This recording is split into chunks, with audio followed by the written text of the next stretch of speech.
tous ceux qu'on rencontre actuellement avec des étoiles dans les yeux, qui sont des minots qui nous disent qu'ils y seront en 2030, s'ils reviennent nous voir avec la médaille, alors on aura déjà réussi quelque chose de formidable. C'est un projet colossal.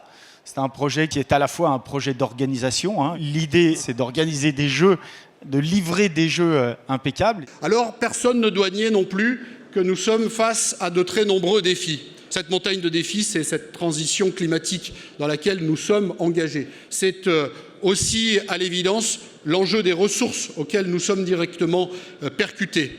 En tous les cas, ces défis, ces enjeux, et il y en a évidemment bien d'autres, ne sont pas du tout insurmontables. Il y a un véritable avenir pour nos territoires de montagne. À l'évidence, au moment où on décide d'organiser ces Jeux, on sait que nous n'irons pas partout. Et c'est un véritable crève-cœur. Mais il faut malgré tout le faire. Il faut malgré tout le faire en choisissant quelques-unes de nos stations. Je pense évidemment, Jean-Luc, à la Plagne, parce qu'on ne va pas aller construire une nouvelle piste de bob. On va l'améliorer. Je pense évidemment à Courchevel, parce que les tremplins de saut, ils sont à Courchevel et qu'il ne viendrait à personne l'idée d'aller organiser les choses ailleurs. Ce qu'on doit livrer pour 2030, c'est ce qui nous permette de réaliser l'exploit sportif. C'est ce qui doit faire qu'on va parler de partout dans le monde de ce que la France, de ce que les Alpes ont été capables de faire pour le sport et pour l'image de la montagne. Et ça, nous pouvons évidemment y arriver. Mais ce 2030, comme je l'ai dit déjà, ne doit pas être juste un objectif où il ne se passe finalement peu avant et il ne se passe plus rien après. Tout au contraire, on a aujourd'hui beaucoup de projets qui sont d'ores et déjà dans nos cortex respectifs. C'est l'occasion de les accélérer. Il y a ceux qu'on pourra livrer d'ici là, parce qu'ils sont indispensables, et ils le seront.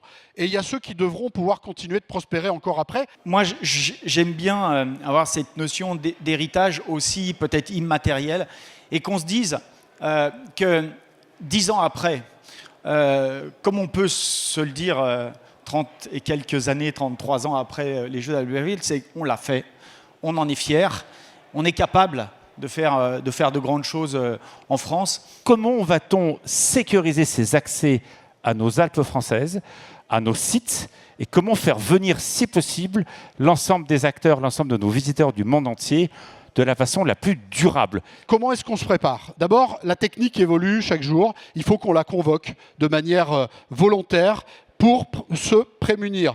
On n'empêchera pas le mouvement de terrain, on n'empêchera pas le risque naturel. Par contre, comment est-ce qu'on est capable de l'anticiper pour préserver les vies humaines? C'est précisément ce qui s'est passé le 1er février.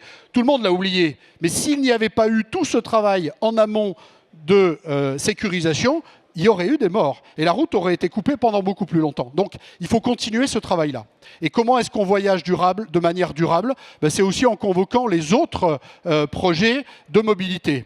La place du train, le train de nuit, le transmanche Eurostar sur lequel on travaille beaucoup avec Vincent, avec Émilie, avec Martine, avec Cédric. Et ça, il faut évidemment continuer de travailler sur cette dimension-là. En France, on sait organiser des jeux incroyables. Il y a 3 grandes choses à réunir. Des sites. À Paris, on avait des monuments. Nous, on a des montagnes qui sont largement à la hauteur de ces monuments-là. L'ambiance, on sait créer de l'ambiance dans les stades. Et puis les performances. En réunissant ces 3 ingrédients, on aura des jeux qui vont marquer l'histoire. Évidemment, on aura aussi des cérémonies qui devront être à la hauteur de nos ambitions. Et tout ça, on sait faire.